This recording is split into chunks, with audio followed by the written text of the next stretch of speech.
നിങ്ങൾ നല്ല രക്ഷിതാവാണോ അല്ലേ എന്നറിയാൻ 10 ചോദ്യങ്ങൾ സ്കെയിൽ ഓഫ് പാരന്റിങ് സ്റ്റൈൽ എന്ന ഒരു വിഷയത്തിൽ നമ്മൾ ഒരു വീഡിയോ ചെയ്തിരുന്നു. ആ വീഡിയോ കാണാത്ത ആളുകൾ ആ വീഡിയോ കാണണം. അതിൻ്റെ ലിങ്ക് ഡിസ്ക്രിപ്ഷനിൽ ഞാൻ കൊടുക്കുന്നുണ്ട്. നമ്മൾ ഒന്നാമത്തെ ചോദ്യം രക്ഷിതാക്കളോട് ചോദിച്ചിരിക്കുന്നത്, നിങ്ങൾ നിങ്ങളുടെ കുട്ടികളെ മറ്റുള്ള കുട്ടികളോട് താരതമ്യം ചെയ്ത് സംസാരിക്കാറുണ്ടോ? അങ്ങനെ താരതമ്യം ചെയ്ത് സംസാരിക്കുന്നുണ്ടെങ്കിൽ നിങ്ങൾ നല്ല രക്ഷിതാവ് അല്ല. കാരണം താരതമ്യം ചെയ്യുന്നതിൻ്റെ ഒരു സൈക്കോളജി എന്ന് പറയുന്നത്, അതിൻ്റെ പ്രശ്നങ്ങളെക്കുറിച്ച് ആ വീഡിയോയിൽ ഞാൻ പറഞ്ഞിട്ടുണ്ട്, അത് കാണുക. അതിൽ പറയാത്ത ഒന്ന് രണ്ട് വിഷയങ്ങൾ ഇത് ഞാൻ പറയുകയാണ്. ഇതിൻ്റെ ഒരു സൈക്കോളജി എന്ന് പറയുന്നത്, നമ്മൾ അമിതമായ പ്രതീക്ഷകൾ, നമ്മുടെ സ്വപ്നങ്ങൾ കുട്ടികളിലൂടെ നടപ്പിലാക്കാൻ വേണ്ടി ശ്രമം നടത്തുമ്പോഴാണ് ഈ പ്രശ്നങ്ങളൊക്കെ ഉണ്ടാകുന്നത്, താരതമ്യം ചെയ്യേണ്ടി വരുന്നത്. അതുപോലെ നമ്മളുടെ ആഗ്രഹം, നമ്മളുടെ ലക്ഷ്യം നല്ലതാണ്. അതായത് കുട്ടികൾ ഉയരണം, കുട്ടികൾ വളരണം, കുട്ടികൾ നന്നാവണം. പക്ഷെ നമ്മൾ സ്വീകരിക്കുന്ന വഴി തെറ്റാണ്. താരതമ്യം ചെയ്യലിലൂടെ നമ്മൾ തെറ്റായ ഒരു കാര്യമാണ് അവിടെ ചെയ്യുന്നത്. ഒരിക്കലും കുട്ടികളെ നമ്മൾ മറ്റുള്ള കുട്ടികളോട് താരതമ്യം ചെയ്യരുത്. പകരം every child is born differently. ഓരോ കുട്ടികൾ ജനിക്കുന്നതിന് വ്യത്യസ്തമായ വാസനകൾ, വ്യത്യസ്തമായ കഴിവുകൾ, വ്യത്യസ്തമായ താല്പര്യങ്ങളാണ്. അപ്പോൾ ഓരോ കുട്ടികളുടെയും കഴിവ് കണ്ടെത്തി അവരുടെ കഴിവ് വെച്ച് എന്തൊക്കെ കാര്യങ്ങൾ ചെയ്യുന്നുണ്ടോ, ചെറിയ ചെറിയ കാര്യങ്ങൾ, അതിനെ പ്രോത്സാഹിപ്പിക്കുകയും അതിനെ അംഗീകരിക്കുകയും അതിന് അംഗീകാരം നൽകുകയും കൂടുതൽ കാര്യങ്ങൾ ചെയ്യാൻ, അവരുടെ കഴിവ് വെച്ച് കൂടുതൽ കാര്യങ്ങൾ ചെയ്യാൻ അവസരങ്ങൾ നൽകുക, പരിശീലനങ്ങൾ നൽകുക എന്നുള്ളതാണ് നമ്മൾ ചെയ്യേണ്ടത്. കുട്ടികളെ തന്നെ താരതമ്യം ചെയ്യാം, ഓരോ കുട്ടികളെയും. എങ്ങനെ? നീ കഴിഞ്ഞ വർഷം നന്നായി പഠിക്കാറുണ്ടായിരുന്നല്ലോ, ഇപ്പോൾ ഒന്ന് ബാക്കോട്ട് പോയിട്ടുണ്ടല്ലോ, പിറകോട്ട് പോയിട്ടുണ്ടല്ലോ, അതുകൊണ്ട് മോനെ ശ്രമിച്ചാൽ കുട്ടിക്ക് നന്നായി പഠിക്കാൻ കഴിയും എന്ന് കുട്ടിയെ തന്നെ, കുട്ടിയുടെ പഠനവുമായി ബന്ധപ്പെട്ട് കുട്ടിയെ താരതമ്യം ചെയ്യുന്നതിന് പ്രശ്നമില്ല. അതുപോലെ നമ്മൾ നല്ല രക്ഷിതാവാണോ എന്നറിയാൻ വേണ്ടി രണ്ടാമത്തെ ചോദ്യമാണ്, കുട്ടികൾ എന്ന നിലക്ക് എല്ലാ കുട്ടികളോടും നിങ്ങൾക്ക് തുല്യമായ സ്നേഹം തോന്നാറുണ്ടോ? ഒരുപോലെ നമ്മൾക്ക് പഠിക്കുന്ന കുട്ടിയോട് സ്നേഹം തോന്നും, അധ്യാപകർക്ക്, രക്ഷിതാക്കൾക്ക്, നല്ല അച്ചടക്കമുള്ള കുട്ടികളോട്. അതല്ല, അതിനകത്ത് കുട്ടികളെ നൽകുക. നമ്മുടെ നാട്ടിൽ ജ്യേഷ്ഠാന്റിമാരുടെ കുട്ടികളുണ്ടാവും, അയൽവാസികളുടെ കുട്ടികളുണ്ടാവും. നമുക്ക് നമ്മുടെ കുട്ടികളോട് മാത്രം പ്രത്യേക സ്നേഹം, പരിഗണനയും എന്തെങ്കിലും കൊണ്ടുവന്നാൽ അവർക്ക് കൊടുക്കുക, മറ്റുള്ള കുട്ടികൾക്ക് കൊടുക്കുന്നില്ല, ഒരു സ്വാർത്ഥമായൊരു ചിന്തയാണെങ്കിൽ നമ്മുടെ കുട്ടികൾക്കും ആ മെസ്സേജ് നമ്മൾ നൽകും. അതായത് നമ്മളെ വലയത്തിൽപ്പെട്ട കുട്ടികളെ മാത്രം സ്നേഹിക്കേണ്ടതില്ല. ഈ കുട്ടികൾക്കും അറിയാം, എൻ്റെ ഉപ്പയും എൻ്റെ ഉമ്മയും എന്തെങ്കിലും കൊണ്ടുവന്നാൽ അവർ തരികയാണെങ്കിൽ സ്നേഹിക്കാൻ എന്നെ മാത്രമാണ്, മറ്റുള്ള കുട്ടികൾക്കും നൽകാറില്ല. അപ്പോൾ ആ കുട്ടികളും അതുപോലെ ഭാവിയിൽ ശീലിക്കും. അതുകൊണ്ട് അതേസമയത്ത് നേരെ തിരിച്ചാണെങ്കിൽ എല്ലാ കുട്ടികൾക്കും ഒരുപോലെ നമ്മൾ എന്തെങ്കിലും കൊണ്ടുവന്നാൽ വിധിച്ചു കൊടുക്കുന്നു, അതിന് വിതരണം ചെയ്യുന്നു, അവരോട് സ്നേഹം കാണിക്കുന്നു, അവരോട് ഒരു പരിഗണന നൽകുകയാണെങ്കിൽ ഈ കുട്ടികൾ വളർന്നു വലുതായാൽ സ്കൂളിലുള്ള സുഹൃത്തുക്കളോടും മറ്റുള്ള കുട്ടികളോടും നാട്ടിലെ കുട്ടികളോടും അയൽവാസികളെ എല്ലാ കുട്ടികളോടും ഒരു കുട്ടികളെന്ന നിലക്ക് മനുഷ്യത്വപരമായി അവർ പെരുമാറും എന്നുള്ളതാണ്. അപ്പോൾ എല്ലാ കുട്ടികളോടും നമ്മൾ ഒരു കരുണ കാണിക്കുക എന്നുള്ളൊരു മെസ്സേജ് നമ്മൾ കൊടുക്കണം.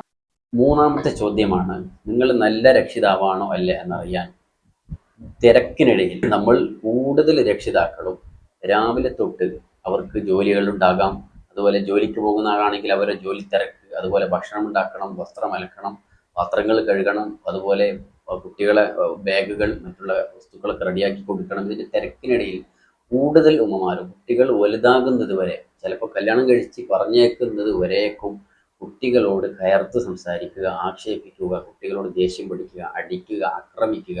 ഒരു ശാന്ത കുട്ടി, ഈ രക്ഷിതാക്കൾ തന്നെ സ്വസ്ഥരല്ല എന്നുള്ളതാണ് പല വീടുകളിലും.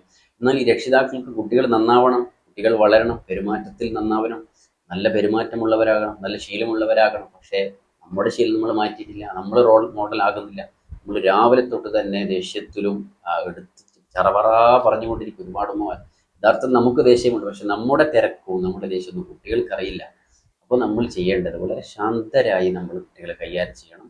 നേരത്തെ തന്നെ പരിശീലിപ്പിച്ചാൽ മതി. ഒരിക്കലും ഈ വീട്ടിൽ വളരുന്ന കുട്ടികൾ അക്രമ സ്വഭാവമുള്ളവർ, ഞാൻ കഴിഞ്ഞ വീട്ടിൽ പറഞ്ഞു, അനൻകാസ്റ്റിക് പേഴ്സണാലിറ്റി ഡിസോർഡർ, സ്വഭാവത്തിൽ വലിയ വൈകല്യമുള്ള കുട്ടികളായി മാറും. അതുപോലെ പിന്നെ നമ്മളോടും അക്രമ സ്വഭാവം ഈ കുട്ടികൾ കാണിക്കും. അതുകൊണ്ട് ഒരിക്കലും ഇത്തരത്തിലുള്ള വിഷയങ്ങൾ നമ്മൾ ചെയ്യാതിരിക്കും. നമ്മൾ നല്ല രക്ഷിതാവാണോ എന്നറിയാൻ നമ്മൾ ഓരോ ആളുകളും ചിന്തിക്കണം. പരീക്ഷയിൽ തോറ്റ കുട്ടികൾക്ക് സമ്മാനം നൽകാറുണ്ടോ? ജയിച്ച കുട്ടികൾക്ക് നമ്മൾ സമ്മാനം നൽകും, പ്രോത്സാഹനം നൽകും, അഭിനന്ദനം നൽകും.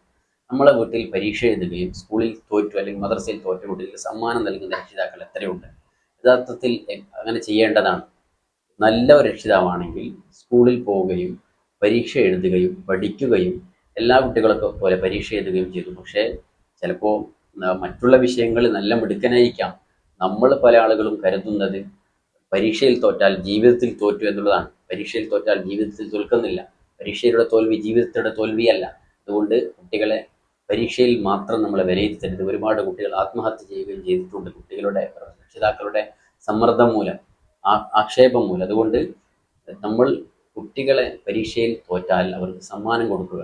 അതായത് അവരുടെ അധ്വാനത്തിന്, മോൻ സ്കൂളിൽ പോയി പഠിച്ചു, പരീക്ഷ എഴുതി, പക്ഷെ തോറ്റു, സാരമില്ല, അടുത്ത പ്രാവശ്യം മോൻ എഴുതി വിജയിക്കും. അങ്ങനെ ഘട്ടം ഘട്ടമായി അങ്ങനെ കുട്ടിയുടെ കൂടെ നിന്നാൽ ആ തോറ്റ കുട്ടിക്ക് നിങ്ങൾ സമ്മാനം കൊടുത്താൽ അവന് വലിയ ഉയർച്ചയിലെത്താൻ സാധിക്കും. അഞ്ചാമത്തെ ചോദ്യമാണ് കുട്ടികളുടെ കുറവുകൾ, കുട്ടികളുടെ രോഗങ്ങൾ. കുട്ടികൾ കേൾക്കുന്ന രൂപത്തിൽ അയൽവാസികൾ, കുടുംബക്കാർ, അധ്യാപകരോട് നിങ്ങൾ പറയാറുണ്ടോ?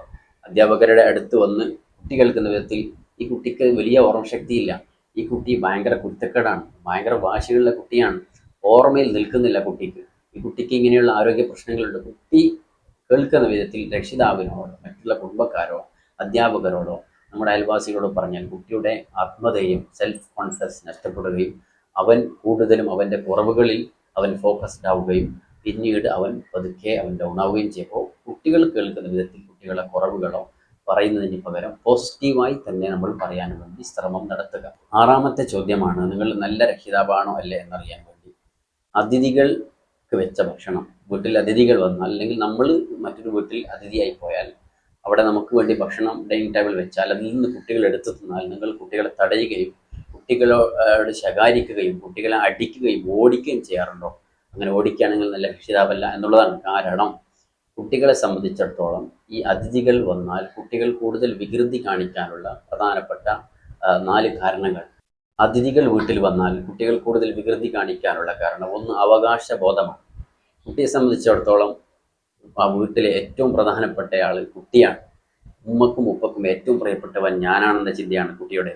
അപ്പോൾ അതിഥികൾ വന്നാൽ നമ്മൾ കൂടുതൽ എൻഗേജ്ഡ് ആവുന്നു, അവരോട് സംസാരിക്കുന്നു, അവർക്ക് ഭക്ഷണം കൊടുക്കുക, അവരോട് സംസാരിക്കുക, തിരക്കിലായി കുട്ടികളെ നമ്മൾ അവഗണിക്കുന്നു, ഓടിക്കുന്നു, ശകാരിക്കുന്നു, ദേഷ്യം പിടിക്കുന്നു. അപ്പോൾ ആ സമയത്ത് കുട്ടി ശ്രദ്ധ ലഭിക്കാൻ വേണ്ടി കൂടുതൽ വികൃതി കാണിക്കുകയാണ്. രണ്ടാമത്തെ കാര്യം എന്ന് പറയുന്നത് ശ്രദ്ധാക്ഷീണം. കുട്ടികൾക്ക് കുറേ സമയം നമ്മൾക്ക് അന്താരാഷ്ട്ര വിഷയങ്ങൾ, കുടുംബത്തിൻ്റെ വിഷയങ്ങൾ ചർച്ച ചെയ്ത് കുട്ടികളെ ഇരുത്തി അവിടെ എത്തി കുട്ടികൾക്ക് പെട്ടെന്ന് ബോറടിക്കും. അപ്പോൾ കുട്ടികളെ ഒരു ഭാഗത്തേക്ക് കളിക്കാനോ മറ്റുള്ളവർക്ക് ആനന്ദമുള്ളതിലേക്ക് കുട്ടികളെ വിടുക. നമ്മൾ കുടുംബവുമായി ബന്ധപ്പെട്ട മറ്റേ വിഷയങ്ങൾ സംസാരിക്കുകയും ചെയ്യുക. മൂന്നാമത്തെ കാരണം കുട്ടികൾ വികൃതി കാണിക്കാനുള്ള കാരണം അപരിചിതരോടുള്ള അനിഷ്ടം. നമ്മളെ വീട്ടിൽ അതിഥികളായി വരുന്ന കുട്ടികൾക്ക് പരിചയമില്ലാത്ത ആളാണ്. അപ്പോൾ പരിചയമില്ലാത്ത ആളുകൾ നമ്മളെ വീട്ടിൽ വന്നാൽ കുട്ടികൾ അവരുടെ സ്വഭാവത്തിൽ വൈകല്യങ്ങളും പ്രത്യേക ഒരു പെരുമാറ്റമായിരിക്കും അവർക്ക് ഉണ്ടാകുക. അപ്പോൾ അവരെ പരിചയപ്പെടുത്തുകയും പതുക്കെ ആ നല്ല രൂപത്തിലേക്ക് അവർ വരും. അപ്പോൾ കൂടുതൽ വികൃതി കാണിക്കാൻ സാധ്യതയുണ്ട്. അതുപോലെ മറ്റൊന്നാണ് ഉത്തേജനം. കൂടുതൽ ഇൻഫ്ലുവൻസ് ആവും. കൂടുതൽ കുട്ടികളൊക്കെ നമ്മൾ വീട്ടിൽ വരുമ്പോൾ കുട്ടികളൊക്കെ ആകുമ്പോൾ കാണുമ്പോൾ ഒരു പ്രത്യേക ഒരു സന്തോഷവും പ്രത്യേക ആവേശവും കുട്ടികൾ വച്ചവും ബഹളവും ഒരു സന്തോഷത്തിലേക്ക് കുട്ടികൾക്ക്. പക്ഷെ നമ്മളെ പ്രായമുള്ള ആളുകൾ കുട്ടികളൊക്കെ ഓടിച്ച് നമ്മൾ ദേഷ്യം പിടിച്ച് കുട്ടികളെ സന്തോഷം നഷ്ടപ്പെടുത്തുകയാണ് ചെയ്യുക. അങ്ങനെ ഒരിക്കലും ചെയ്യാൻ പാടില്ല എന്നുള്ളതാണ്. മറ്റൊന്ന് പരിശീലനം നൽകുക. അതിഥികൾക്ക് ഭക്ഷണം വെക്കുന്നതിന് മുമ്പ് നമ്മൾ എന്ത് ചെയ്യുക? നമ്മളെ വീട്ടിൽ ഭക്ഷണം ഉണ്ടാക്കിയാൽ കുട്ടികൾക്ക് വയറ് നിറയെ നമ്മൾ ഭക്ഷണം കൊടുക്കുക. ആദ്യം അതിഥികൾക്ക് ഉണ്ടാക്കി അതേ ഭക്ഷണം അവർക്ക് കൊടുത്താൽ അതിഥികൾ വന്നാൽ അവരതിൽ നിന്ന് മേശയിൽ നിന്ന് എടുത്ത് കഴിക്കാൻ അവർ നിൽക്കില്ല.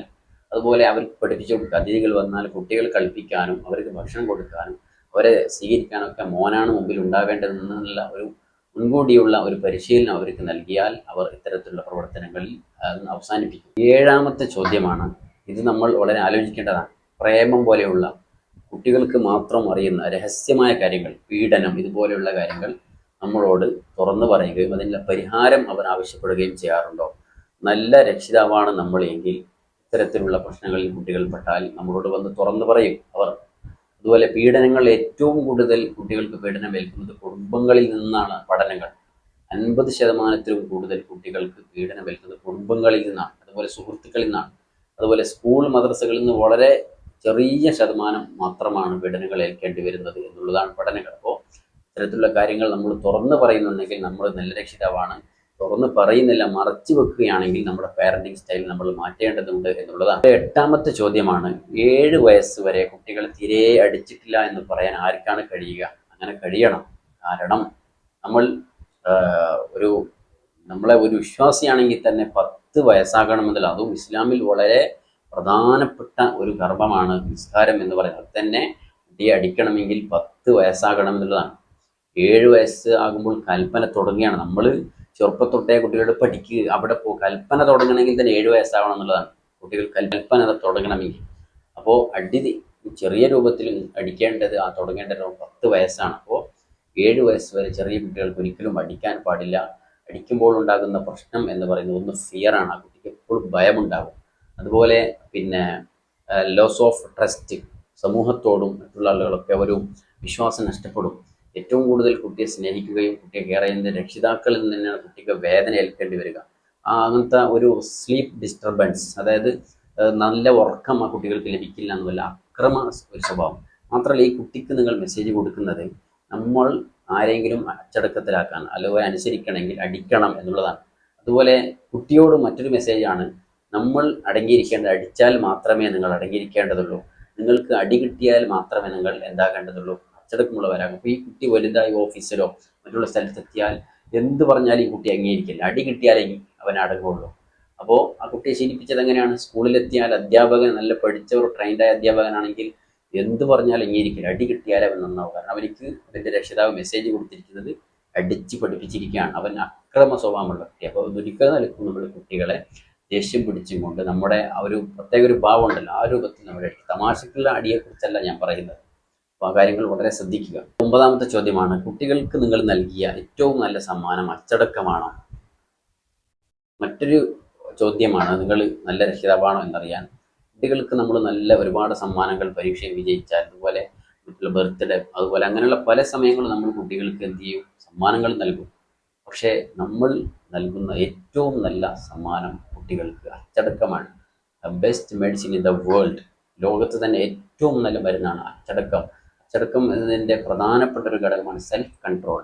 അതായത് നമുക്ക് ഒരുപാട് ആഗ്രഹങ്ങൾ ഉണ്ടാവും, പക്ഷേ നമ്മുടെ കൂട്ടുകാരുടെയും അതുപോലെ സമൂഹത്തിൻ്റെയും ആഗ്രഹങ്ങൾ അതൊക്കെ നമ്മൾ പരിഗണിച്ചുകൊണ്ട് നമ്മുടെ ആഗ്രഹങ്ങളൊക്കെ പിടിച്ചു നിർത്തി എല്ലാ ആളുകളെയും ഒരുപോലെ മുന്നോട്ട് കൊണ്ടുപോകാനും ആ രൂപത്തിൽ നമ്മൾ പഠിപ്പിക്കണം. സെൽഫ് കൺട്രോളാണ്, സ്വയം നിയന്ത്രിക്കാൻ. ഇതിനോട് ഇന്ന സമയത്ത് ഇന്ന രൂപത്തിൽ പെരുമാറണം. അതാണ് ഏറ്റവും അച്ചടക്കത്തിൻ്റെ പ്രധാനപ്പെട്ട ഒരു വിഷയം. അത് നമ്മൾ മനസ്സിലാക്കുക. 10ാമത്തെ ചോദ്യമാണ്, കുട്ടികളുടെ ഏറ്റവും നല്ല സുഹൃത്ത് നിങ്ങളാണോ എന്നുള്ളതാണ്. അതായത് സുഹൃത്തിനെ പോലെ ആകണം എന്ന് പറഞ്ഞതിൻ്റെ അർത്ഥം ഒരു പാരൻറ്റിങ് ആ ഒരു ലെവലിൽ നിന്ന് നമ്മൾ ഇറങ്ങി വന്ന് കുട്ടികളെ പോലെ കളിക്കണമെന്നില്ല. എന്നാൽ ആ റെസ്പെക്റ്റ് നമുക്ക് ഉണ്ടാവുകയും ചെയ്യും. ഞാൻ ഒരുപാട് രക്ഷിതാക്കൾ കണ്ടിട്ടുണ്ട്. അതായത് കുട്ടികളും രക്ഷിതാക്കളും ഒരു സുഹൃത്തുക്കളെ പോലെ, അതായത് അവർ പരസ്പരം കളിക്കുന്നു, അവരുടെ വിഷയങ്ങൾ പരസ്പരം അവർ പിന്നെ ഷെയർ ചെയ്യുന്നു. അതുപോലെ അവരുടെ തമ്മിൽ ഒരു പ്രശ്നങ്ങളുമില്ല. വളരെ സൗഹൃദത്തോടുകൂടെ ഉപ്പയും മകനും അതുപോലെ ഉമ്മയും മകളും ആ ഒരു സുഹൃത്തുക്കളെ പോലെ ജീവിക്കുന്ന ഒരുപാട് വീടുകൾ, കുടുംബങ്ങൾ നമ്മൾ കണ്ടിട്ടുണ്ട്. ആ കുടുംബങ്ങളിൽ പ്രശ്നങ്ങളില്ല എന്നുള്ളതാണ്. അതേമയത്ത് സുഹൃത്തുക്കളെ പോലെ അത് എപ്പോഴും നമ്മൾ കുട്ടികളെ ശകാരിച്ചു കൊണ്ടിരിക്കുമ്പോൾ കുട്ടികൾ പ്രണയത്തിൽ പോയി വീഴും. അതുപോലെ ഈ വീട്ടിൽ നിന്ന് എങ്ങനെയെങ്കിലും ഒന്ന് രക്ഷപ്പെടും എന്നുള്ള ചിന്ത കുട്ടികൾക്കുണ്ടാകും. ഞാൻ എപ്പോഴും പറയുന്നത് പോലെ നമ്മുടെ വീഡിയോ നിങ്ങൾ പരമാവധി ആളുകളിലേക്ക് ഷെയർ ചെയ്യുകയും നമ്മുടെ ചാനൽ സബ്സ്ക്രൈബ് ചെയ്യുകയും കുട്ടികളുമായി ബന്ധപ്പെട്ട് അതുപോലെ മറ്റുള്ള ഒരുപാട് വിഷയങ്ങൾ, ഉപകാരപ്രദമായ വിഷയങ്ങൾ ഇനിയും നമ്മൾ ഇതിൽ ചർച്ച ചെയ്യും.